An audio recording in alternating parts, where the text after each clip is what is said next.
A Dead Astronomer by Francis Thompson.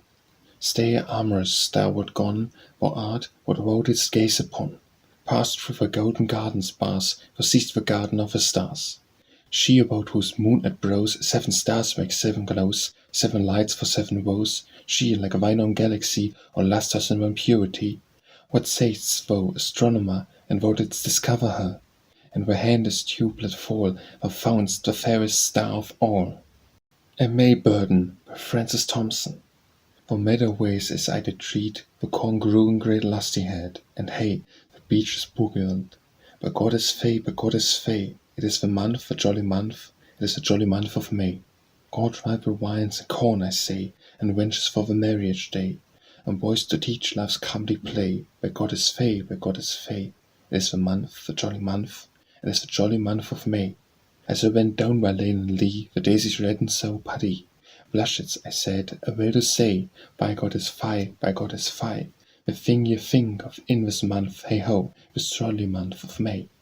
As down I went by rye and oats, the blossoms smelled of kisses, throats of birds turned kisses into notes. By God is fie, by God is fie, the kiss it is a growing flower I throw, the jolly month of May. God sent a mouth to have a kiss, seeing the blossom of his bliss. The gathering doth grow such.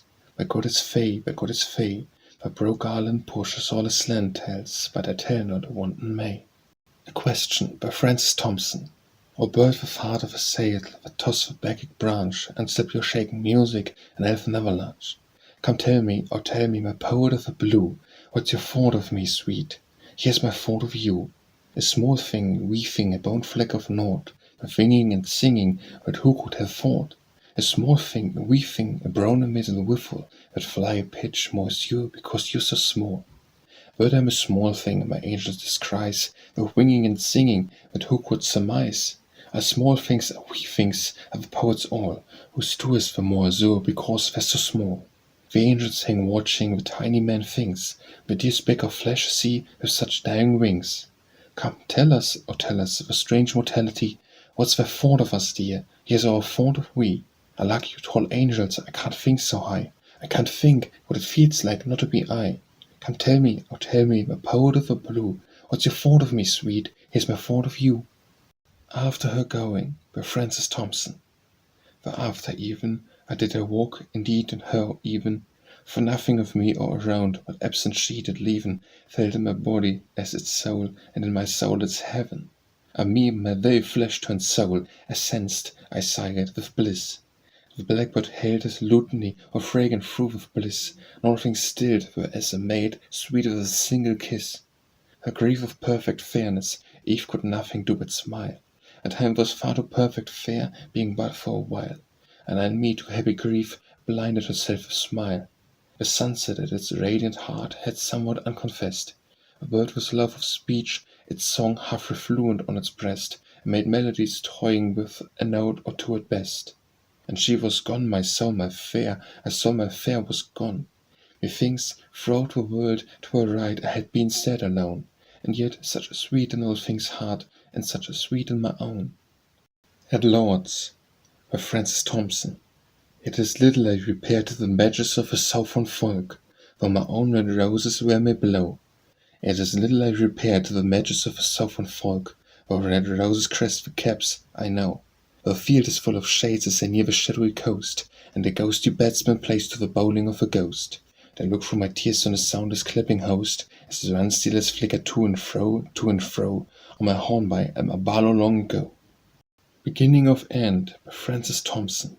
She was every of the hovering of love's incessant tumultuous wing. A lover's token she would answer not, to well she should be strange with him somewhat. A pretty babe with love, but fee on it, I would not suffer her lay it down a wit. A pointed trice defiantly she balked, and with the lightest comrade lightly walked. For sake of a chidden love she hid apart, and peeped from some unnoticed corner of her heart. She thought not of her lover, deemed it not, where yonder in the hollow that's his cot, but she forgot not that he was forgot. She saw him at his gate, yet still did hun. So weak she felt her, that she would feel strong, and so must punish him for doing him wrong. Past, unoblivious of oblivion still, and she turned upon the brow of the mill. It was so openly, so lightly done, You saw the thought he was not fought upon. He through the gate went back in bitterness. She with night woke and stirred, with no distress, glad of her doing, sedulous to her glad, lest perhaps her foolish heart suspect that it was sad. Beneath a Photograph by Francis Thompson. Phoebus, who taught me art divine, he had tried his hand where I did mine, and his white fingers in this face set my fair sighs suggesting grace. A sweetness past prophoning guess grieves with its own exquisiteness.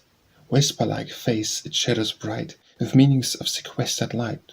Wrought with shameful sanctities, she purely feels eyes cannot miss, yet would blush to know she is. A hook on view with passionless glance, with tear-compelled contenance. He has cozened it to tell almost its own miracle. And I, all viewing, though I be, methinks so further here than he, and, master gay, I swear I drew something the better of the two. Dedication to Coventry, Patmore, by Francis Thompson. Allow my book things to look times a leaguer down, under the banner of your spread renown. Of these levies of impudent rhyme fall to the overthrow of assaulting time, at which one page will find Olivia's shame, armed with your crested and prevailing name. Dedication to Wilfred and Alice Meynell, by Francis Thompson. If a rose of meek duty may dedicate humble to a grove of beauty wherewith she is comely, if she mind to the miner the jewels that pinned in it, earth the diviner as springs she divined in it, to the grapes the wine pitcher, the juice that was crushed in it, vial to its witcher the musically hushed in it. If the lips may pay gladness and love as she wakened, and the heart to its sadness weeping unslackened. If the hid and sealed coffer was having not his is, to the losers may proffer the finding here this is. Their lives, if all livers, to the life of all living, to you, O dear givers, I give your own giving. Go, songs, for and it is so brief, sweet play, by Francis Thompson. Go, songs, for and it is so brief, sweet play. Go, children of swift joy and tardy sorrow, and some are sung, and that was yesterday, and some are unsung, and that may be tomorrow. Go forth, and if it be our stone away, our joy can lend what newer grief must borrow. And it was sweet, and that was yesterday, and sweet is sweet, for purchased of sorrow. Go, songs, come not back from your far way, and if men ask you why you smile in sorrow, tell them ye grieve, why hearts know today, tell them ye smile, for eyes know tomorrow. Grief's Harmonics, by Francis Thompson. At evening, in the lank and rigid trees, to the mere forms of a sweet day selves drying, and heaven's blank leaves seem pressed and flattened at, rather to my sombre thoughts replying, of plum's funeral the thin effigies.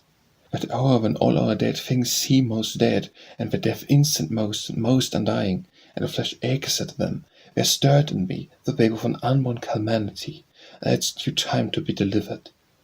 Dead sorrow and sorrow unborn so blend the pain, at which more present was were hardly said, but both more now than any now can be.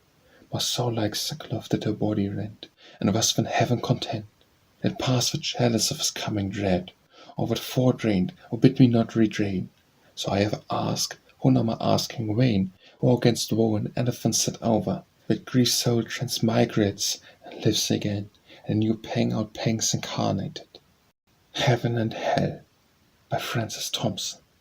'Tis said there were no thought of hell, saith hell the thought, that there should be a heaven for all self-credible. Not so the thing appears to me. The seven that lies beyond our sights, and hell too possible that proves. For all can feel the God that smites, but how few the God that loves. In no strange land, Francis Thompson. The kingdom of God is within you, a world invisible we view we, a world intangible we touch we, a world unknowable we know we, and apprehensible we clutch we.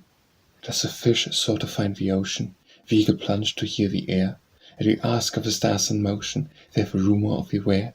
Not where the wheeling system darken, and our benumbed conceiving source, a drift of pinions would be hearken, beats at our own clay-shuttered doors. The angels keep their ancient places, turn by the stone and start a wing. 'Tis ye, 'tis your strange faces, that miss the many splendid thing. But when so sad thou canst not sadder, cry, and upon why so sore loss shall shine the traffic of Jacob's ladder, pitched between heaven and Charing Cross, Here in the night, my soul, my daughter, cry, clinging to heaven by the hems.